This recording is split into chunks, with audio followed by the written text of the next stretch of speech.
అందరికీ నమస్కారం. నిన్న ఏదైతే నా బర్త్డే పార్టీ జరిగిందో ఒక చిన్న ఇంట్లో పార్టీ లాగా ఒక ఫ్యామిలీ ఫంక్షన్ లాగా జరుపుకోవాలన్న ఒక ఉద్దేశంతో ఆ రిసార్ట్లో మా అమ్మా నాన్నల కోరిక మేరకు మా అమ్మా నాన్నలతో కలిసి మా ఫ్యామిలీ మెంబర్స్తో కలిసి నేను జరుపుకోవడం జరిగింది. అక్కడ మా అమ్మా నాన్న ఫ్రెండ్స్, మా ఫ్యామిలీ ఫ్రెండ్స్, మా టీమ్ మెంబర్స్ మాత్రమే ఉండడం జరిగింది. అండ్ అట్లనే లిక్కర్ ఉండడం జరిగింది, సౌండ్ సిస్టమ్ ఉండడం జరిగింది.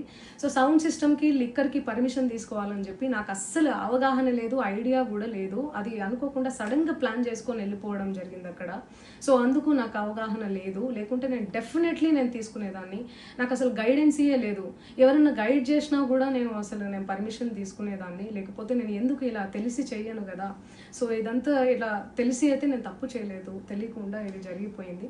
అండ్ అక్కడ లోకల్ లిక్కర్ తప్ప అసలు వేరే ఏ ఇతర పదార్థాలు, మత్తు పదార్థాలు కానీ వాడడం అసలు జరగలేదు. అక్కడ దొరకలేదు కూడా, పోలీసులు సెర్చ్ చేసినా కూడా. అండ్ అక్కడ ఎవరికైతే పాజిటివ్ వచ్చింది అని చెప్పి పోలీసులు చెప్తున్నారో ఆయన ఎక్కడో ఒక చోట తీసుకున్నాడు, ఎప్పుడో తీసుకున్నాడు అని చెప్పి తేలిందని చెప్పి పోలీసులే చెప్పారు. అండ్ అది ఇన్వెస్టిగేషన్ కూడా జరుగుతుంది. మేము కూడా పోలీసులకు కోఆపరేట్ చేస్తున్నాము.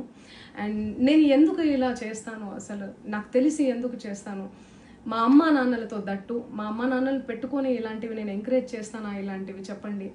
అండ్ ఒక రోల్ మోడల్గా, ఒక ఇన్స్పిరేషనల్గా ఉండాలని అనుకుంటాను, కానీ నేను ఇలా ఎందుకు నేను చేస్తాను. సో ప్లీజ్ దయచేసి మీడియా మిత్రులకు నా విన్నపం ఏంటంటే, ఆధారాలు లేని అభియోగాలు నా మీద అస్సలు మోపద్దు ప్లీజ్.